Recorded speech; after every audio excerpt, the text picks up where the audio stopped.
who say the truth confuses them. 2,000 years and it ain't settled in. It's part 2, and we continue with the Atlantis B-29 that hopefully will eventually be a Tu-4. Just to be clear, if you hear me naming names, I am just talking. I have no sponsors at the time of making this video. It's been a pretty easy go of things so far. I did find a fit issue with the trailing edge of the starboard wing. Nothing that a little glue and pressure won't fix. I'll show you what I did when we get there. Straightforward is good. I don't need an argument from plastic when I'm building. And maybe my videos can help you diffuse some of those arguments. Something you could run into.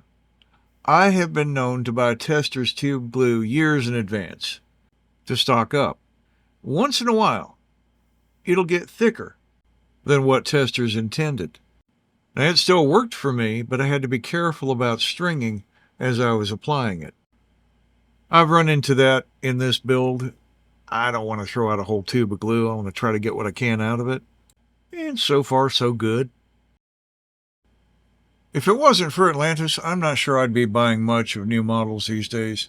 I really can't afford them. Shouldn't afford them. When I do buy, it's usually used. Stuff that I grew up with, things I can find cheaper. There are exceptions, but for the most part, I really shouldn't be buying $100 plus kits, let alone having a $40 or $50 average. Even if I could, I choose not to. I mean, maybe you can or can't and still will, but old guys like me, it's probably not going to happen.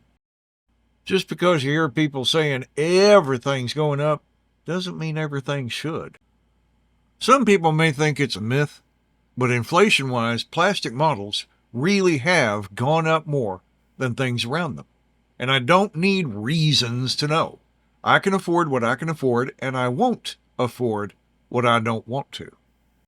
This here is that spot I told you about on the wing. I'm thinking it probably happened when it came out of the mold. Not a big problem. Clothespins are like duct tape and WD-40. Something you just got to have around the house. Depending, you might want to use tape. I've got plenty of rubber bands, different sized clamps around the house, particularly plastic because they don't leave a mark. Right now, it is definitely clothespin time.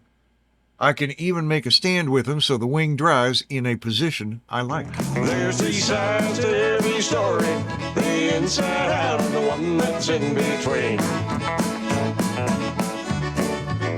Although I'm sure that often changes, 'cause one side can be the one that we believe. On to the next wing, and I'm going to compare some prices to when I was growing up. As I record this in May 2026, a $1975 is worth $6.34 today. You could order an AMT Star Trek Enterprise out of a comic book for $2.75 plus 50 cents postage. Think about that. In one way or another, that same kit has been in production since 1966. So as much as it should only be about $17 today, you will be hard-pressed to find it for less than 3 or 4 times that. To be entirely fair, I did find an advertisement for this, the original Revell model, in 1962. It was 98 cents at the time. That would make it about $10.50 now. I just looked on Amazon, and the Atlantis was about twice that. Great compared to what other companies are charging. Do you think maybe it's because Atlantis Models makes their kits here in the U.S.? Just asking. I'm not saying I'm one of them, but one thing that made for such great modelers was the availability and the pricing. And of course, the popularity helped too.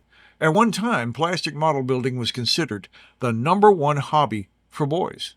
I don't think I knew any girls that built them. You didn't have to work too hard to be able to buy 2 kits instead of just 1. For years, I had all kinds of spare parts, decals, and one thing or another.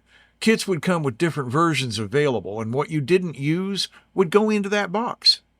It's amazing how many places sold plastic models.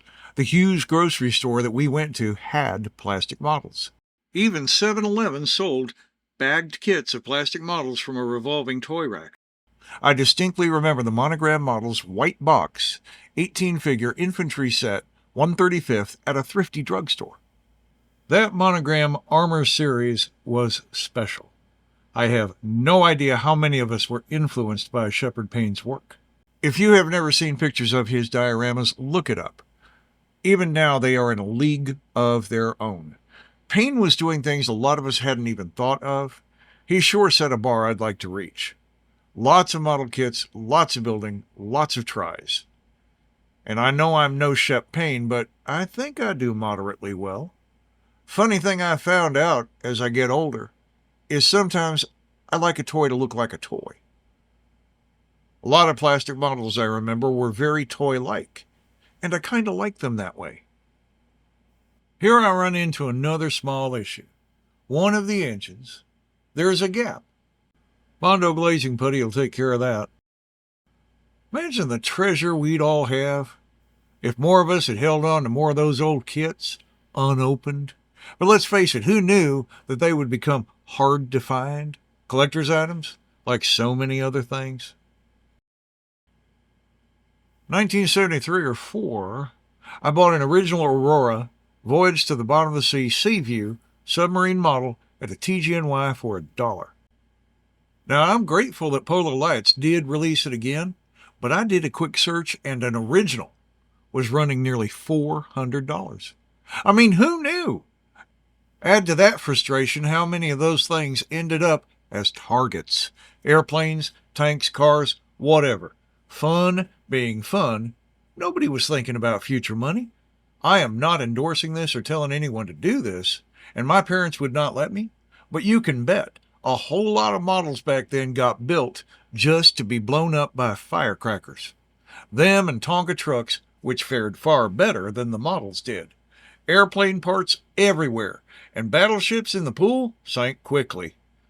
And don't forget BBs, which bounced off Tonka, and Green Army men, but they tore holes right through styrene plastic. 'Cause this is where the ending all begins, and the ending starts the story up again. Again, I don't remember if I've actually built this before. Maybe I did, maybe I didn't. Still, I wasn't quite sure how the pilots and the seats went into the fuselage, so dry fit, read the instructions, and figure it out. This handy-dandy little mixer thing came from Amazon, and I am very pleased with it. It will mix most paints that I throw at it, different sizes. It'll even work on a spray can. Not very expensive. In fact, I got 2, one for me and one for my son. As you can see, it's working just fine on one of the newer style paint bottles. I've used a lot of different paints for miniatures for a very long time, but I'll tell you what, Army Painter come along, and that is some good stuff. Yes, I had to clean out the tip here, but that is probably not their fault. Army Painter covers well, it mixes well, it goes a long way. And knowing me, well, I can tell you I'm not going to spend $4 or $5 on a bottle of paint this size if it's not going to go very far. In a case like that, I'm more likely to buy in bulk. You know, I have. Home Depot has samplers of Behr Premium paint. They will mix to match, and that stuff is actually quite good, even for airbrushing. I'm not telling you to do it, but good paint is good paint, and a good price is even better. I also like good paintbrushes, and I like a good price on them. Amazon. I find nice deals there. Hobby Lobby every now and then. They're half price. I'm not the world's biggest fan of Hobby Lobby. I think they need more hobby than lobby. But, you know, now and then, they help out. I like that there's not a whole lot of interior detail on this kit. So often, people put so much work into parts that one will never see again after the kit is assembled. I'm just not into that. I mean, if that's your thing, no offense. I have done that, spent loads of time building a Revell Memphis Belle, only to put it together and realize I'm never going to see it again unless I make it a cutaway. Now that can be an option that I enjoy. I went and lost some video of me using alcohol ink to weather this crew in their seats. I just plain lost it.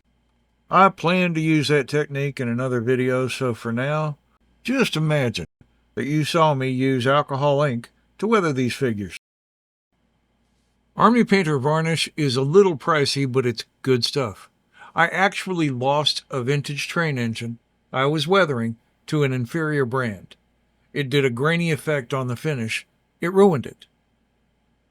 Although you won't get to see me do it before I use the alcohol ink, I spray these things with this varnish. And honestly, if you can't get this, do spray it with something first. That's it for part 2 of the B-29 that, well, I hope will become a Tu-4 at some point. Lord willing, please don't leave this world without him. I will be back with part 3 at a later date. Thank you for watching. At any given time, I'm certain there is gonna be a side we never see. Still, there is a side we've taken. Is the side you take the one that sets you free? There's 3 sides to every story, yes indeed.